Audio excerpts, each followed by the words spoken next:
Okay, Introduce yourself. so my name's Paul Auckett, and I'm a art consultant, for want of a better word, or an art dealer, and I've been doing it since 1998. So I think it's about 25 years now. Okay. What does an art consultant do?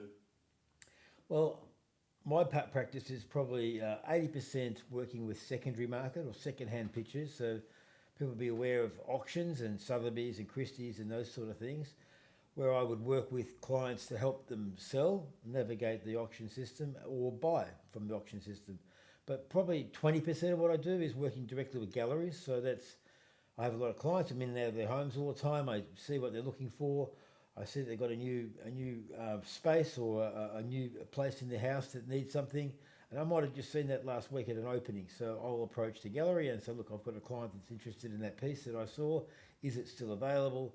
And I work with them, and they usually give me a 10%, 10 or 15% commission for carrying out the sale. Okay, dive in a little bit more to how you find these works. So where are you going? Well, the secondary market stuff's pretty easy. It's at auction, and there's 3 or 4 auctions per auction house a year. They have a nice big catalogue that comes out, a coloured catalogue that's also online. And I've got a good idea what my clients are looking for because they've been chasing that particular artist for a while. And they're named artists. They're, Brett Whiteley, John Olsen, Charles Blackman, those sort of big household Australian art names. It's a bit more involved, I suppose, if it's looking at new works from a gallery that haven't got a track record, if you like, because every piece that sells at auction has a record, and we know what it sold for last time. We know what medium it was, how big it was, and a similar size, similar medium would go for a similar price. So that's like a form guide.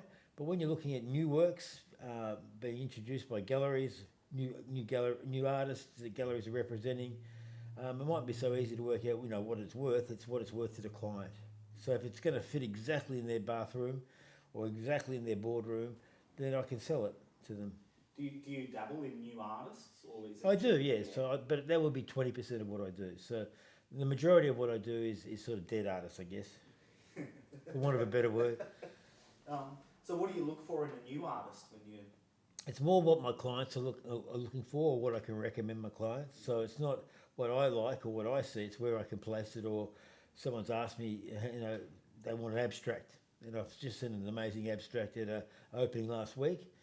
I will have taken a photograph of it at the opening, and I will be able to just do a quick SMS to my client. So, what did you think of this? That might work in that space we've been talking about. Okay, that's interesting. Is there a reason why a client would go through you rather than go directly to? I mean, because they know what they want to buy. Absolutely, because you? because it's going to cost them the same, regardless whether I get it or not. I get a 10 to 15% sort of professional courtesy, and that's a commission back to me. They could go to the gallery, and the gallery should charge them full charge, the same price. So that commission is from the gallery. The gallery, yes. So right. the gallery will they're usually charging 40 to 50% on top of what the artist is getting. So to give me 10% is not that much. Okay, so. And I do all the work, right? So I've brought the client in, I've introduced them to the gallery. They may or may not have. Of course, they can go online. Of course, they can go there, but they wouldn't have my independent advice, which to them is basically at no charge because the gallery is paying for it. Is this a common thing? Is this a common practice in the art? Common practice across art consultants, yes. Okay, and how did you get started in this business? How does one get started in a business like this? Well, I sort of drifted into that part of the business later in my career. First of all, I was going out with a girl whose parents were art dealers and had been for 30 years. So they already had the learning curve. So that's how I got into it. It was a matter of going down to their place and having Sunday lunches, very long lunches, and talking about the stories and the characters that are involved in the art world. And I just always thought it was intrigued. And they were running little auctions as well, what we call a Sunday auction, where you put a few signs up, you put an ad in the paper, and you put 150 lots up and see how you go. And the majority of that would be artworks, small names, not very expensive things, rugs, some antiques, all sorts of things to make the auction interesting. So they were running those. So I went along to a few of those, but I was in an IT business at the time, doing video streaming, very early days back then. And just about overnight, when the Nasdaq fell over, which was the .com crash, it was known as, So this is around 2000. 1998. Okay. I remember it very well. Okay. So I'd been buying paintings with my, want of a better word, my father-in-law's advice.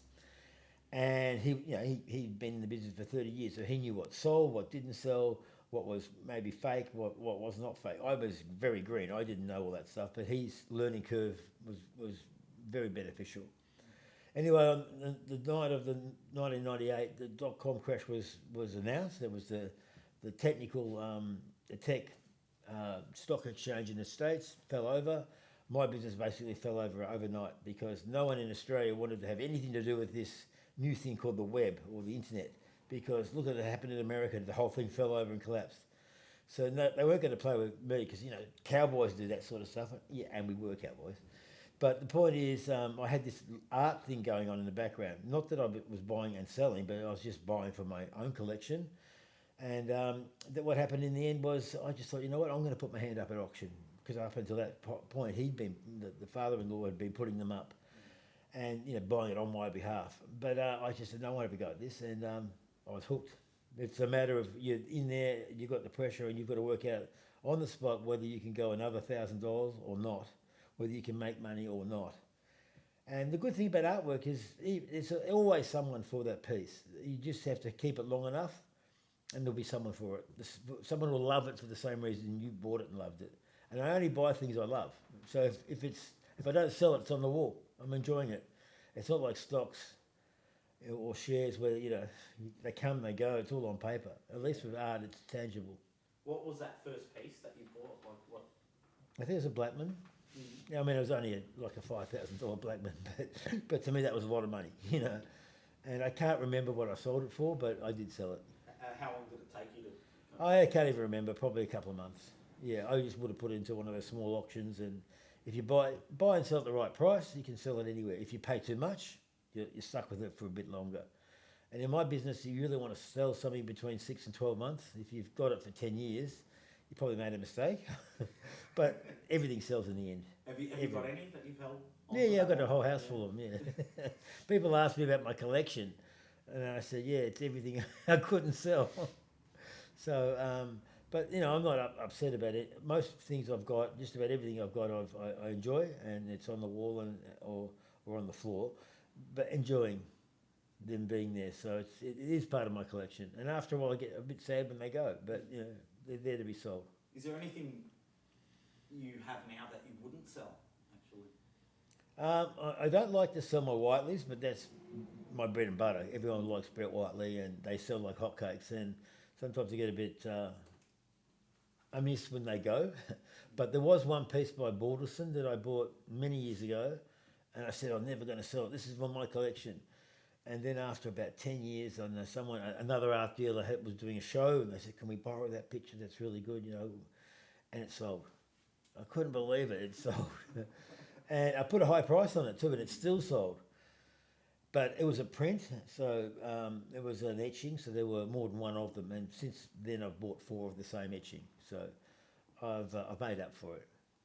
But I mean, it just goes to show that even this thing I thought I'd never sell, I sold. So I guess that's the business, isn't it? well, that's the business. You can always get something else, and next week you might have another artist, or you might have another piece. So there's always another opportunity, and you can hold on to it for a while, hold on to it for a year. And then, if you don't sell it at that high price, you just drop the price of it and it sells. You touched on something earlier, actually, that I'm curious about, fakes, and you've told me a little bit about this. I think everyone, obviously new galleries, and you go to a gallery that's representing living artists, very, very, there's no fakes. And no one would really fake a living artist, because all they have to do is say, hey, that's not mine, But dead artists, which I deal in a lot, there are fakes. And people say it's as much as 10% of the market. I don't think it is, but it's certainly there. And it's not so much if you find a fake or when you find a fake, because you will, it's what you do when you find a fake. So it's knowing the right way to go back to where you bought it from, to get your money back. but you have to give the money back to the client straight away. No questions asked. Here's the money. So sorry, I'll sort it out. And sometimes you sort it out, and sometimes you got to wear it. But at the end of the day, you've sold it, so the buck stops with you. And often, you bend over backwards to help that client, but they never buy out again. If they've been burnt, they don't buy out again. Yeah, once bitten, twice shy. Yeah, so there's a bit of that. And I've had that happen to me, but I'm a big believer in it. If you've done or got caught yourself with something and it happens, that you just sort it out very quickly with your client, and then you try and sort it out with whoever you bought it from. It's usually an auction house. And most auction houses are pretty good like that. They'll give you money, they'll return your money. Especially if you're like me, a regular client of theirs, and I work for like 10 to 15 people every auction. So it's not in their interest to upset me because I've got 10 or 15 other people that I'm working with. How common is it, to come across a fake? It's not that common. So when people quote 10%, I think that's over the top, but they do come up. I mean, people are probably aware of the Whiteley scandal about a few years ago, where there were 3 major works painted after his death by a conservator, and there was a big long court case, and they couldn't prove it in the end, and they all got acquitted. So it's very hard in this country, and in most countries, to prove that someone has been doing a fake. And also the other way they fall back on is the fact that I've done an innuendo or a copy or an homage to this artist. I haven't signed it.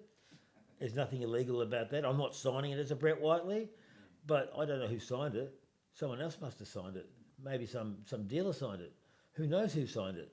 And they fall back on that sort of stuff a lot. And it wasn't as simple as that when they got acquitted, but they did get tried, and they were convicted, and then a year later they were acquitted. So they never went to jail because they were on appeal out on bail. But that was very notorious. One piece was worth $2.5 million. One was a million, and the other one was 600,000 to 800,000. So it was big money.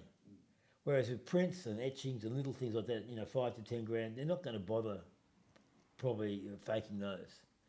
I mean, I can understand, I guess, why someone would fake artworks, the money, but I kind of don't understand, if you're that talented as an artist, I mean, well, he wasn't that talented. The guy wasn't that talented as an artist. He's a very talented conservator, and he was one of the best in Melbourne, but maybe there's a bit of ego involved as well.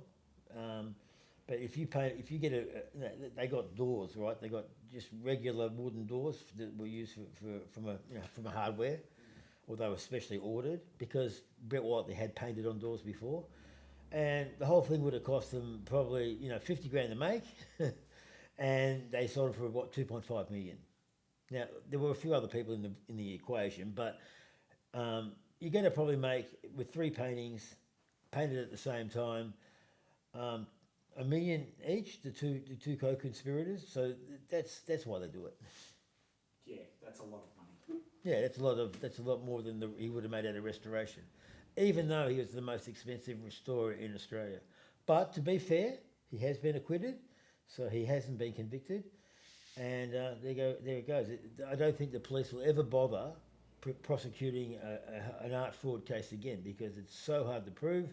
And they spent so much time and resources on that, and it fell over anyway. Wow, that's just one case. Yeah. But these guys were notorious. They were implicated with a lot of Blackmans and Whiteleys and all sorts of things over the years. But this was their piece de resistance. This was their $2 million job, and they got caught. And can you spot one? How easily can you spot one? Well, in hindsight, yeah, of course they can. Everyone could, but at the time, it fooled a lot of people. But if you look at it in hindsight, you can see that what they'd done is they'd bought a real Brett Whiteley at auction, and they had the real Brett Whiteley, and then he sort of looked at the Brett Whiteley and he dissected it up and turned it into 3 different aspects of the same thing. So not copying a picture, but using aspects of that picture to build up a new picture. So it's pretty clever.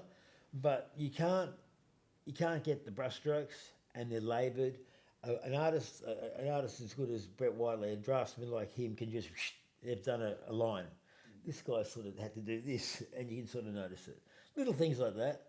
I can notice certain artists that I deal with a lot, like Adam Cullen, who won the Archibald in 2000. Can pick his work. He's a younger artist. Well, he's deceased now. Whiteley I could probably pick. Um, I just get a feeling it's not right, and if it's not doesn't feel right, don't buy it. Because if it's not, even if it's right, it's a bad hair day for the artist. It's still going to be hard to sell. Yeah. Having said that, anything with Brett Whiteley's name on it sells.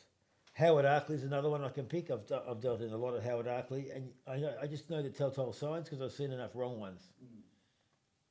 I'll change gear a little bit here. What elements does a piece of art or even an artist need to have to be collectible, in your opinion? In my opinion, they have to be good-natured. All right, they've got to be a good guy. Helps. They've got to be able to work with galleries, and so the gallery wants to work with them, and they're not upsetting galleries all the way along and changing galleries every 6 to 12 months. That's not a good sign for a collector, and it's not a good sign for the artist either. You know, there might be mental issues, there might be a whole lot of reasons, but there's some artists that just have a lot of trouble staying with one gallery. So if they stay with one gallery and they work with that gallery, it's a second tier to first tier gallery. Like the first tier gallery would be Tolano Galleries or Ross and Oxley in Sydney. A second tier gallery might be Flinders Lane Gallery, or an up-and-coming gallery that's going to become a first-tier gallery, or probably is already a station gallery. These people work behind the scenes very hard to get into collections. So that's the NGV, the NGA, Gallery New South Wales. And when you're in collections, it's a self-fulfilling prophecy because collectors want to see it in these major institutions, and the major institutions want to buy the hot artists. So if you're doing both at the same time, a proper gallery is working very hard to do that. And when that's beyond the reach of someone on Instagram doing their own representation, then the gallery is worth their 50% because they're not just selling your work at the show, they're working all for the next 2 years until your next show to try and get you placed in strategic institutional galleries. And then that works the other way around because the audience, the collectors, oh wow, I've got a picture that's in the Gallery of New South Wales, I'll have another one. Or Daniel Boyd has just had a major show at the Gallery of New South Wales. I want one. Now you can't get one now because he completely sold out in both cities, Sydney and Melbourne. And he's doing not a regional show, but he's doing an institutional show in Berlin. So that same show has moved to Berlin. So all of a sudden he's hot because one, you can't get one, and everyone's seen it and they want one. Yeah, so it's kind of like almost like a singer being signed to a label or a band being signed It is, to a and label. it depends which label it is. Yeah. You know, with galleries, not the same as it used to be. Like it was the only path forward, but you can either sell art or you can have a career. Yeah. And you can do both. But if you think you can just, I don't know, for want of a better word, you might be a yummy mummy at a primary school and you might be doing a few paintings and you put them up on Instagram, and your girlfriends and the kids' parents in the school, I know an artist, I'll buy one of those. All very well when you're in primary school and it's a close-knit community, and then the kids go to secondary school and then they're not so close, and all of a sudden the paintings haven't really changed or developed or been collected by any of the major institutions, and I don't know where it goes from there. You have to reinvent yourself again. But selling is easy, having a career is difficult. And so that's you've got to be a good guy, you've got to have talent as well, and you've got to have timing and luck. It's timing and luck. If you've just got what people want at that time, off you go. But that luck is a big part of, some artists manage themselves and they do a good job. Most artists really rely on their galleries to push that envelope of the institutions, because they're in and out all the time. They've got a stable of 30 or 40 artists, and they're talking to these people all the time. So, if they don't like one of them, well, they've got another one. But they're there, and it's like selling, I guess. It's just like basic sales. But at the end of the day, it's a bit more, high end than that. You got to go to parties, you got to go to institutional openings, you got to do this, you got to do that, and then you become the favourite, and then they look at your stable first. And someone like Anna Schwartz has had that for a long time. Yeah. I think Anna Schwartz, Sutton Gallery, and Tolano have got something like 3/4 of the purchases in public institutions in Victoria. Right, that's from the last 10 or 20 years. All changing now because even every artist and like labels, they go out of fashion. Basically what happens is their collectors get old and go to nursing homes or downsize. They stop collecting at about 70. And when they stop collecting, that's your base gone. Okay. And the young people come through the institutions as well, the curators, people that are 30 years younger than them, so they haven't got the same rapport as the ones that they knew when they were going through uni together. I mean, if that's the case, these galleries, why do they not target, like, try and get new business from younger collectors, or? They do, of course. Tolano has, and that depends a lot to do with who your artists are. And it's an oversimplification to say your clientele get older, so you're not relevant. But that's what happens in a roundabout sort of way. So you've got a window when you're really strong of 20 to 30 years, and then either side of that, one side you're trying to be a major gallery, and the other side you're trying to hold on. And it's very hard to give a business to someone else, especially if it's your own name.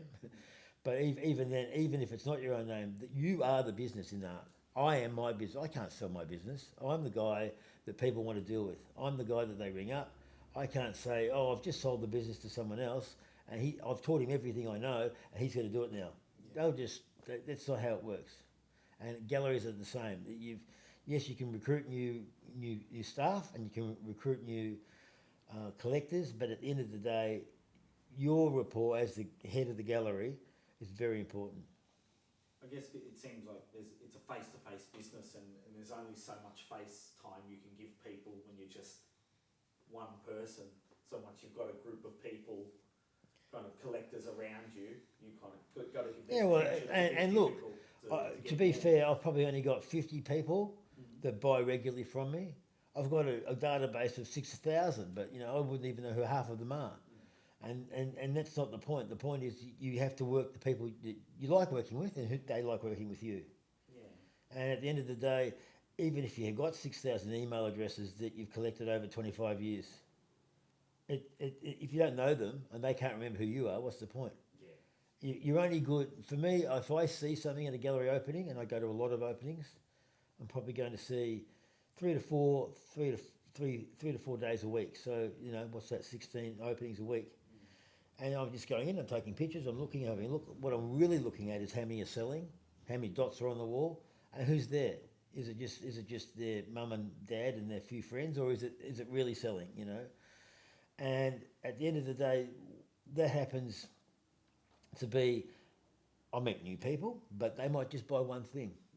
And to be fair, I'll only remember that piece that I saw at that opening, of the 16 openings I saw that week, for about a month. What's in my phone, what's in the big front part of my photos, and it'll always be in my photos. I never erase anything, but it's in my mind for about a month. So if I catch up with someone who wants something for their boardroom, and I've seen something 2 weeks ago, I'll put two and two together and bang. But I can't do that with 5,000 people. I mean, I suppose I could have some sort of database, but I'm not. It's not. It's a people business, so yeah. Yeah. Now, with artists, like, how important is to a gallery or even to a consultant like you, like the marketability of the artist? Like, let's say the work is strong, right? How much does the person who made the work impact how well a piece of their art can sell? Like, what can they do? Well, that's probably more to do with the gallery. Mm-hmm. Yeah. So a lot of artists are not business people, and they just make the work, and then you need the gallery to really work hard. The other thing to do is some people are great. They don't even need a gallery. They've had galleries. They've gone off. They've done their own thing on Instagram, and they've made the connections into doing public works art or institutional art, and all of a sudden they're getting directly hit by these people. The new breed of curator, right? The new breed of curator is 20 to 30 years old. They understand all this stuff, the Instagram and social messaging, and social media, so they get all that. Whereas the older guys that are probably coming up to their retirement age, they've been there for 20 or 30 years, they're probably not so big on that. But I still believe in the old-fashioned thing, and I think it's going to be a big backlash towards social media, because it is a people business. If you can't sell the picture, if you're just getting a like on Instagram and you got 10,000 likes for that picture, great. Have you sold it? Well, no, but I've got 10,000 likes. Well, to me, it's one sale is better than 10,000 likes. And I think that the way you sell something is you explain it to them, and you talk to them about it, and the artist can do that, or the gallerist can do that, or a bit of both. But if you want to buy a piece of art, you want to also buy a piece of that artist, and you want to know that there's a story behind that. And why did you come up with that? And what were you thinking? And then you go, oh, actually, I get that because that happened to me. And then they'll buy the picture because they've got a connection. But there's no connection on Instagram. Yeah. What about these online selling platforms? You've got where you can upload your art. Yeah, they're good for decor art. It looks good, not very expensive, and off we go. Yeah. And if you're spending $500 on something and you love it and you like it and it's going to fit in your bathroom, buy it. $500, who cares? If it's $50,000, you might want to have a think about it. Might get some independent advice from someone like me before you buy it at the auction. You might really like it. You really like Brett Whiteley. Is it worth 50 grand? And it mightn't be, or it might be worth more. But it's not about what it's worth to you and your budget. So 50 grand for some people is nothing. Yeah. 50 grand to me is a lot. So I'd think a lot more about buying a 50 grand piece, and I wouldn't buy that on eBay. I wouldn't buy a 50 grand piece on eBay, but I might buy a 4 or 5 grand piece on eBay if I want to take a chance. But usually you get what you pay for. And if you think you're getting a $10,000 piece for 5 grand on eBay, everyone else in the world has seen it, and why didn't they buy it? And there's probably some reason. So I'd rather see it, touch it, have a look at it, look at the back of it, look at the provenance, see who's selling it to me, and if there's a problem, can I go back to them and get my money back? Or but who's behind eBay? They're just an empty store, and good luck buying that. You bought that Whiteley drawing for $2 in America because they didn't know what it was. Of course they knew what it was. And if you were stupid enough to buy it for $2, you got what you paid for. A poster. I mean, how many people out there are spending $50,000 on an artwork? I mean, it seems just so unreal to, I'm sure, the majority of people. Oh well, look, that's probably what's happening in the auction market. 50,000 sort of, that's just sort of a mid-range picture, and there'd be probably 100 people per auction, and there's 4 auction houses, and there's 4 auctions a year. So they're not all buying, but that's the audience. So they're all only going there because they might have that money. Some are going there to have a look, and learn what's going on, learn about the market. And the best way to learn about the market is to go to auctions, see what people put their hand up for. And it's not hard to work out, but people put their hand up more for female nudes than they do for male nudes. So if I was just starting out in the business, I probably wouldn't buy a male nude because it'll be harder to sell, or a more specific market. So if you go to enough auctions, you'll see all sorts of paintings sell, but you'll get a pattern in your head. You say, oh, that sold, that didn't sell, that sold really well. And when you do start time to collect, it's nice to collect things that have a resale value in case you get into trouble. Now, most people say, oh, I'll never sell it. I'm only a collector, I'm only a buyer, I never sell.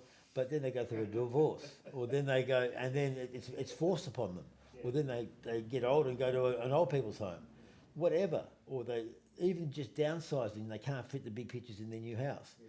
Yeah. If you buy pictures that are easier to resell through some independent advice, it'll always be easier for me to resell them for you. So you come back and you'll say, well, Paul, you told me to buy that, and I said, well, I told you to buy it for 40,000, but you went and paid 60. You got excited at the auction. So it's going to be very hard to get your money back. I mean, money will get you into a picture. You can buy it, just keep putting your hand up, but it mightn't get you out of the picture. So I might say, look, you bought it it was worth 40 when you bought it. You've paid 60. I think I might be able to get you 50 because it's 10 years later, but we'll see. And doesn't mean anything if it's 10 years later, because sometimes artists go out of phase. They do all the time. They're in and out of fashion. And 10 years later, when Nolan might have been really hot 30 years ago, a bit harder to sell the last 5 years, but he's starting to come back this year. So who knows? If you're buying art for an investment, just a bit of a divert a little bit here. So if you're buying art for an investment, let's say you spend $10,000 on a painting, and then that artist isn't hot anymore and it's worth $5,000, would you recommend to hold on to it because you think it will cycle back up? Well, it depends if you love it. I never sell art as an investment. I never recommend art as an investment. Art is an asset and can be an asset if you choose wisely what you're purchasing, right? So it's got to be by a well-known artist or someone who's on the way up. And the way you can tell if someone's on the way up is how many institutions are they showing in? Who's buying them? Museums and art galleries, major art galleries. If they've got into a few museums, there's a good chance that they'll keep going on that trajectory. If you're like Nolan or Whiteley or Blackman or Arthur Boyd, well, you're already there, right? Your household name. But buy a typical piece by that person. Don't buy a I don't know, I can't even think of an example, but if it's a Whiteley, you want it to look like a Whiteley. You don't want to buy a Whiteley picture of a dunny door, right? It's not going to sell. Yeah. Actually, it probably will if he puts his name on it. But someone like Arthur Boyd, he's got certain genres and eras, and if you just got a dunny door by Arthur Boyd, it'll be a funny piece and it's a dunny door. But the pieces that everyone wants are the Shoalhaven, nice blue picture of the Shoalhaven River, where he spent the last part of his life, as opposed to the Wimmera series, which is brown and really brown sort of landscapes, very simple landscapes. So they both sell. One sells for 180,000, or 100 to 180,000. One sells for 60 to 100. Now they're both Arthur Boyds, both about the same size. One's more desirable than the other. But it's got to be also typical, like a Norman Lindsay. He was really famous for doing nudes. So if you got a landscape or Norman Lindsay, it wouldn't be as valuable as a nude. Nude is what people are typically looking for with that artist. So you do that plan. So that's all I'll recommend to people.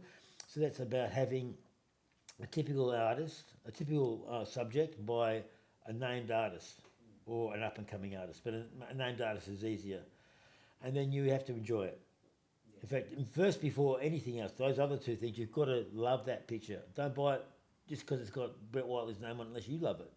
Because you might be stuck with it forever. And if you love it, you'll never want to sell it. But if you have to, it's Brett Whiteley, I can sell it for you. But if you buy an amazing piece of art for 10 grand at a gallery, which is easy enough to do, in High Street Armidale, go in there and get what I call a decor piece of art. It's pretty, it's nice, it's big, it's only 10 grand. Not a lot of money for someone in Armidale. Good luck when you want to go to sell it, because I won't be able to sell it for you.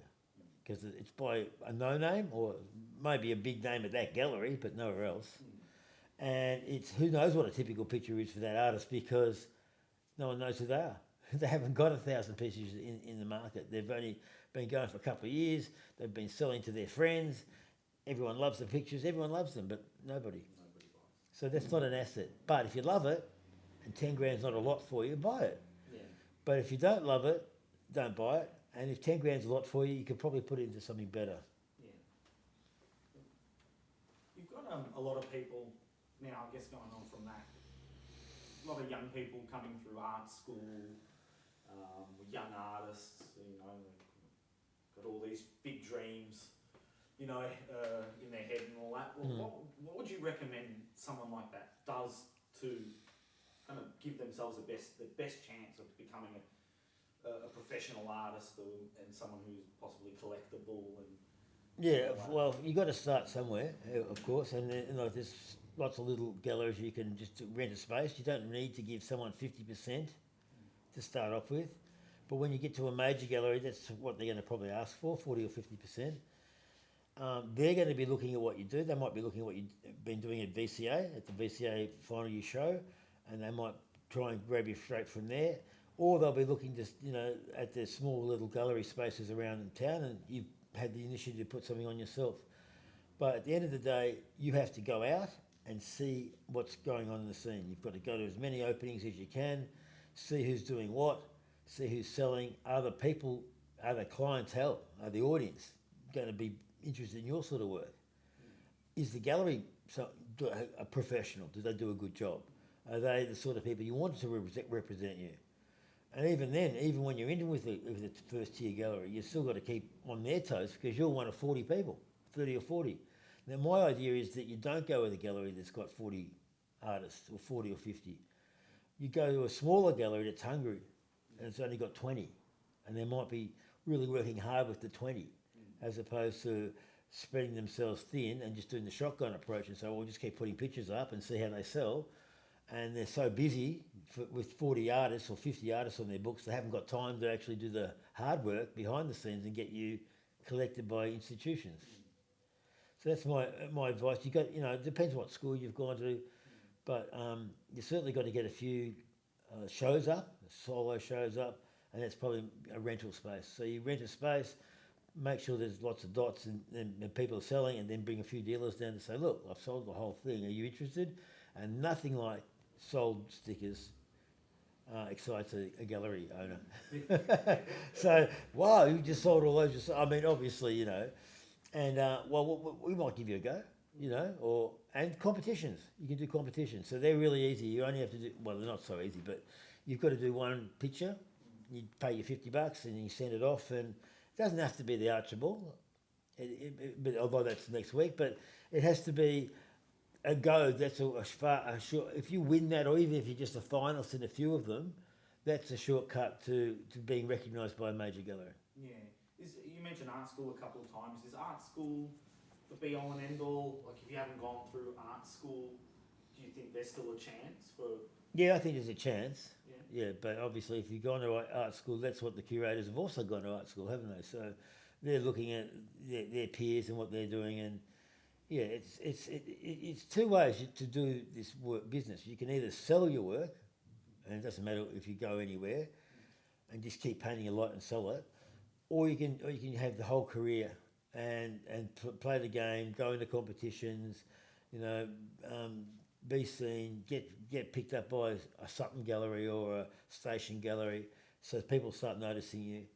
I mean, they probably only have maybe 500 or 600 people on the, strong buyers, and of those buyers, no one buys a painting every month, So it's to go with a strong gallery doesn't mean you're going to sell everything. You mightn't, unless Station do have Daniel Boyd, they have Rico Rennie, two Indigenous artists that are going great, urban Indigenous artists that are going great guns. You can't buy their work for love or money because they've played the game, and Rico's done a few outdoor, a lot of outdoor murals, a lot of outdoor installations and sculptures, and so he's getting money there from that stream, but it's also recognition. People see that big sculpture down at Point Leo Sculpture Park, and they, oh, who's that? Oh, and they look at it, oh, Station runs it. And then Station says, well, to the Gallery New South Wales, I think you need a Rico Rennie in your new wing, And they say, all right, we'll do a deal, and they get in there. So he's working really hard. But he, as an artist, works very hard as well. He has a manager, he's a legal person, he has a team. He's not just one guy doing it, right? He's got a whole team working for him. So he's not taking anything to chance. He's also working hard in tandem with the gallery. Like any business, it's a big commitment. Yeah, you can't just say, you can't blame the gallery when it doesn't happen. You've also got to be proactive. I think that's good advice. Yeah. Yeah. Paul, I want to finish on one question, actually, and this is something that kind of makes me laugh a little bit, actually. We were talking about auctions earlier, and I know years ago, there used to be how am I going to frame this? I've heard stories about artists who were just starting out that would put their works through auctions to get them through the system and on the books, and then buy their own work. Did that actually happen?